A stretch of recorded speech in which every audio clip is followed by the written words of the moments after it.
semuanya, perkenalkan nama aku Maya Saki. Perkenalkan, nama saya Wisma Ninggolan.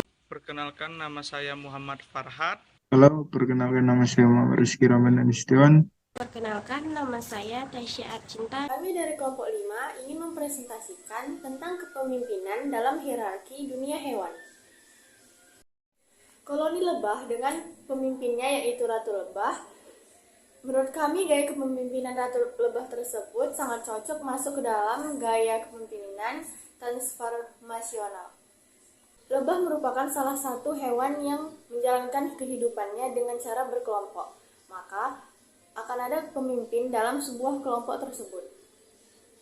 Menurut Dr. Suryantoro Waluyo, seorang praktisi sumber daya manusia pada salah satu bank internasional terkemuka, beliau memberikan ilustrasi yang menarik tentang bagaimana Ratu Lebah memimpin kawanannya. Menurut beliau, dalam kepemimpinan dan kepengikutan masyarakat lebah, Ratu Lebah atau yang disebut dengan Queen Bee adalah pemimpin tertinggi, sebagai simbol sekaligus pemberi makna, tetapi bukan penentu tunggal untuk koloninya. Sehingga ia tidak memerintah apalagi memberi komando, melainkan memberikan inspirasi untuk menggerakkan kawanan lebah pengikutnya melakukan sesuatu yang bermanfaat bagi semua warga dalam koloni. Kemudian Profesor Muhadjir Darwin menyampaikan bahwa lebah itu masing-masing punya otonomi. Mereka bekerja dengan instingnya sendiri dan ada tugas masing-masing. Tetapi peletakan tugas yang instinktual itu adalah untuk tujuan kolektif, yaitu membangun rumah lebah. Sikap kepemimpinan lebah bisa manusia terapkan dalam kehidupan sehari-hari maupun dalam kehidupan berorganisasi. Dalam gaya kepemimpinan lebah memiliki sifat disiplin dan tekun. Seperti yang kita lihat, lebah selalu disiplin dalam melakukan pekerjaannya. Mulai dari membangun sarang, menghisap sari bunga, menghasilkan madu, dan masih banyak lainnya. Inilah yang menjadikan contoh untuk manusia menjadi pemimpin yang baik. Kedua adalah kemampuan dalam mengorganisir. Yang ketiga, bijak dalam melakukan sebuah tindakan.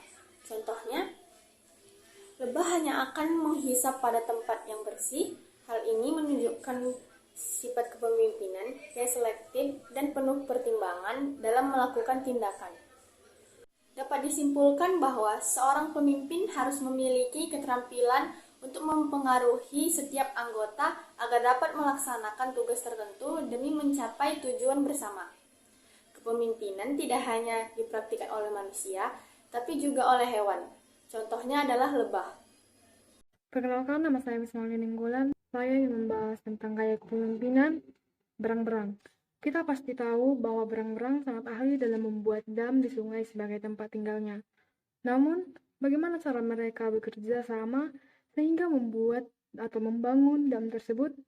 Sekawanan berang-berang biasanya bekerja sama dalam membangun dam dan uniknya, dari sejumlah berang-berang tersebut, tidak ditemukan pemimpin atau penanggung jawab utama dari pembuat dam tersebut. Berang-berang berlaku sebagai pemimpin dirinya sendiri, dan mereka bertanggung jawab terhadap tugas sendiri, bukan untuk kepentingan pribadi, tetapi untuk mendukung kepentingan bersama. Setiap anggota organisasi sudah mengetahui aturan main yang ada dan melakukan pekerjaan sesuai dengan metode yang dianggap optimal. Kemudian yang mengagumkan, berang-berang saling terbuka satu sama lain. Mereka tidak menyembunyikan pohon yang bagus dari berang-berang lainnya. Kita belajar bahwa tidak ada kayu-kayu yang baik yang harus disembunyikan hanya untuk menunjukkan kualitas kerja kita. Bidang kita adalah yang terbaik. Justru kayu-kayu baik itu harus dibagikan dengan rekan-rekan atau anggota bidang pelayanan yang lain untuk kepentingan bersama. Di sini saya akan membahas kepemimpinan seorang gajah. Kawanan gajah, kesamaan muncul antara masyarakat manusia dan hewan dalam kepemimpinan dan berbagi sumber daya.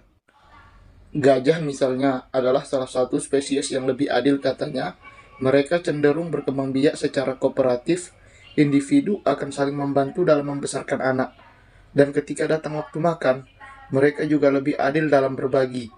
Meskipun mereka memiliki peran kepemimpinan tertentu selama berburu.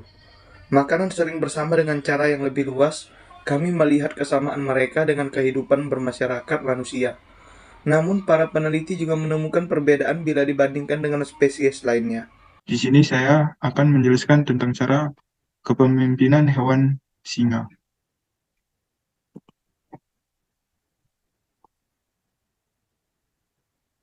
Singa sebagai Raja Rimba, sosok singa memang sangat layak mendapatkan julukan sebagai Raja Rimba. Singa adalah hewan yang memiliki keberanian dan ketangguhan yang sangat luar biasa. Singa sangat disegani oleh kelompoknya sendiri maupun hewan lainnya. Sebenarnya banyak hewan lain yang memiliki keberanian, tetapi hukum rimba mengatakan siapa kuat, dialah yang menang. Lagi-lagi singa yang memiliki kemenangan dan kekuatan yang besar. Sekian, terima kasih. Di sini saya akan menjelaskan tentang gaya kepemimpinan semut. Semut adalah salah satu hewan yang hidupnya secara berkelompok. Berikut penjelasan lebih lanjut tentang gaya kepemimpinan semut. Pertama, memiliki nilai sosial yang tinggi. Di semut memiliki nilai sosial yang tinggi karena mereka akan bergotong royong jika ada semut yang menemukan makanan, dan mereka akan saling memperingati jika ada yang berbahaya. Kedua, memiliki kehidupan yang teratur. Jadi seorang pemimpin harus menciptakan suatu iklim yang kerja teratur, di mana semua pekerjaan tahu tugas dan kewajibannya. Ketiga, mudah beradaptasi dengan lingkungan, terutama lingkungan yang memiliki banyak pekerja dan unit yang banyak. 4, tidak mudah putus asa dan kuat. Jadi seorang pemimpin harus memberi semangat kepada pekerja untuk mengoptimalkan potensi yang dimilikinya. Kelima, rajin. Di mana seorang harus bekerja dengan rajin. Tidak hanya rajin ketika diawasi, tetapi juga harus rajin bekerja walaupun tidak diawasi.